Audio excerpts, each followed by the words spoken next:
If you want to continue to follow our adventure, click subscribe.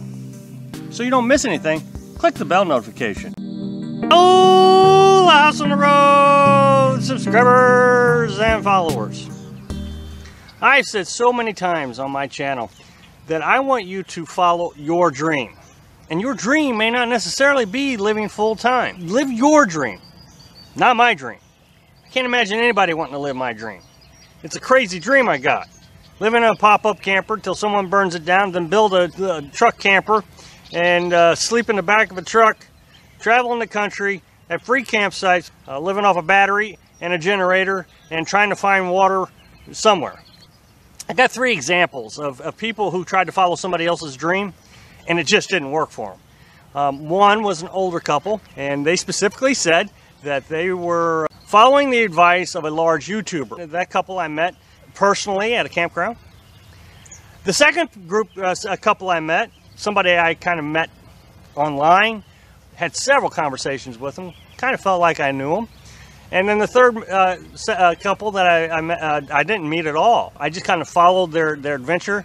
It started out just a few months ago and ended almost that quickly.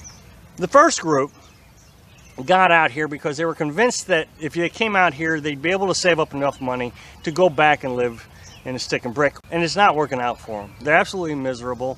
They can't stand the temperature extremes, living in a camper. They want to get back to a stick and brick, but they don't have enough money. They got food stamps. They're going to charities to get food a lot, and they live off about, I think, $700 or $800 on Social Security, and they're miserable.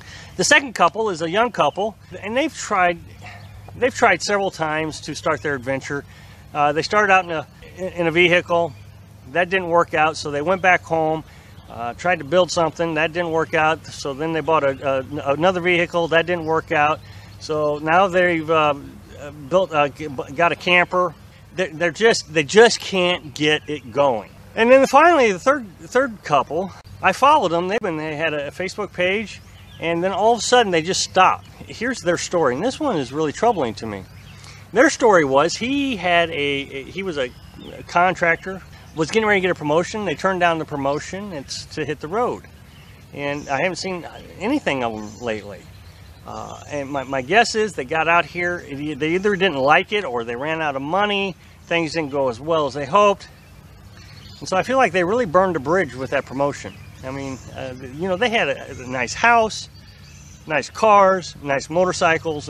But what they did, and this is what really bothers me, is they followed the advice of a young couple's YouTube channel. This YouTube channel has been doing this adventure in a van for a year. They've got, I think, 100,000 subscribers. They're doing very well, and they really enjoy their life. Now, the thing about this YouTube channel is their success on their YouTube has a lot to do with the female of the channel. They kind of show off things, maybe not bad, but maybe inappropriate, and it draws probably a lot of traffic to their channel, so they get a lot of revenue from Patreon and the ads from YouTube.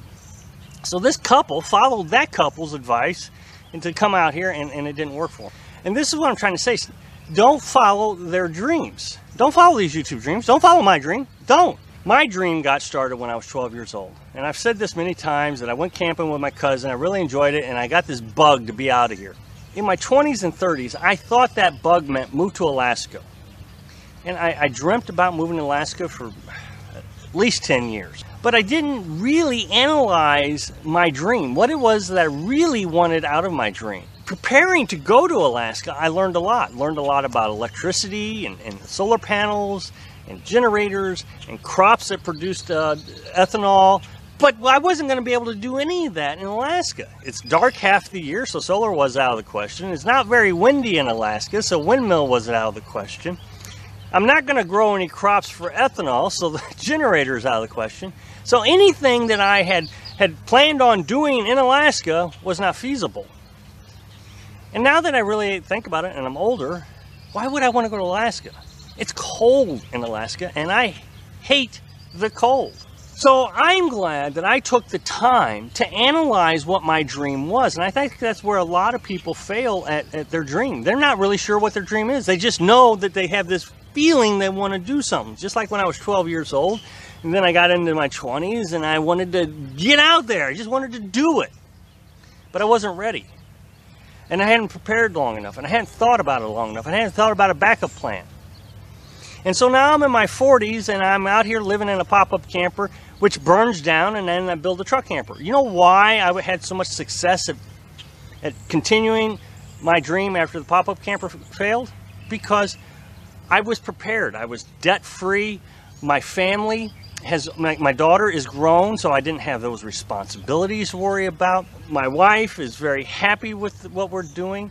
She continuously encourages me. As a matter of fact, when the pop-up camper burned down and we finally got it all settled down, we were back in the truck. We were going to drive to town to see if we could find a hotel. And I said, the first question we need to answer is, do we want to continue this adventure? And without hesitation, without a skip and a beat or nothing, she said, well, of course I want to continue this adventure. What's in a stick and brick that's not out here? If you don't have that mindset where you can say, if I've lost everything out here in the national forest, but I'm going to continue, then this might be your dream. But if you can't say that, and you think, wow, I don't know how Rob and Carolyn got through that, I really don't know how, then this may not be your dream, and you need to think about it some more. Just like if I'd have went to Alaska and the house would have burnt down and it's the middle of winter, 20 to 30 below temperatures, 10 feet of snow, the house burns down, I'm out in the middle of nowhere in the Arctic Circle with a family, what would I have done? I wasn't ready. The dream was ill-conceived. It wasn't really a good dream. We wouldn't have had food, we wouldn't have had electric, we wouldn't have had much of anything. But now I have the whole world at my fingertips. I'm quite happy. So you got to really think about the dream. Thanks for watching. Be sure to subscribe. Click like if you like the video. And